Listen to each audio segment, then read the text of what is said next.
The polls say Donald Trump is underwater. If so, this is the sort of place that may decide the election. Erie, Pennsylvania. Erie County was pivotal in the 2016 election. It's a blue county that ended up voting for Donald Trump against all odds. Fox News decision desk has called Pennsylvania for Donald Trump.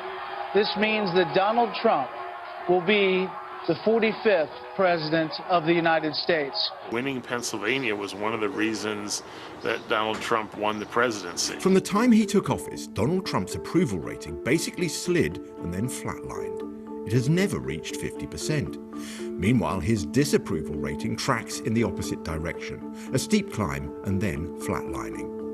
But if we zoom in to the past few months, we can see that his approval rating went up in mid-March after he declared the COVID-19 state of emergency, limited European travel to the US, and launched a huge program of financial help. However, at the beginning of April, it dived again. This was when he got into rows about not wearing a face mask, trying to open up the economy against scientific advice, and bickering with state governors about who was really in charge. Then came the death of George Floyd.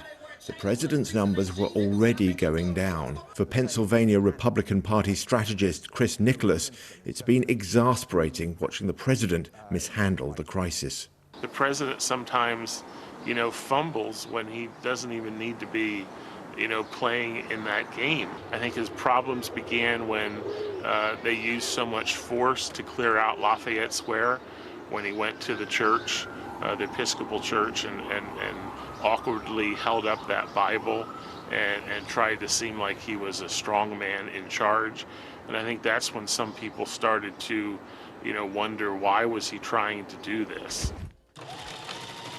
One of those wondering is lifelong Erie Republican Judy Nelson.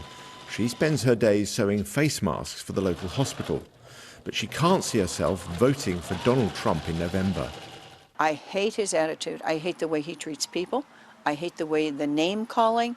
There's no need for that. It just makes him look ignorant, and I think ignorance isn't what we need in this country.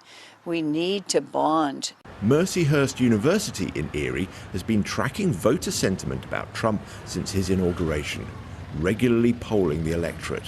What they found suggests that the president may be in big trouble here. What we found in Erie County is that voters are very positive when it comes to their evaluation of Donald Trump's handling of the economy, but they're not at all approving of the job he's been doing as president.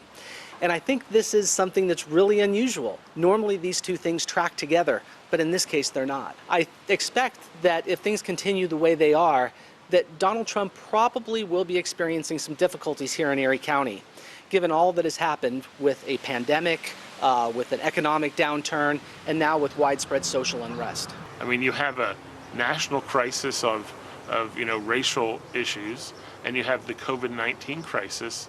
So why don't you talk about that instead of some silly conspiracy theory? So Donald Trump stands with an approval rating of 41%, way lower than where recent presidents who won a second term were at this point in the year. So does that mean that the Democratic Party nominee, Joe Biden, has it in the bag? People don't know what to do. They don't like Trump. They're afraid of taking and voting for Biden because Biden's looks have kind of changed, that there could be maybe a medical problem.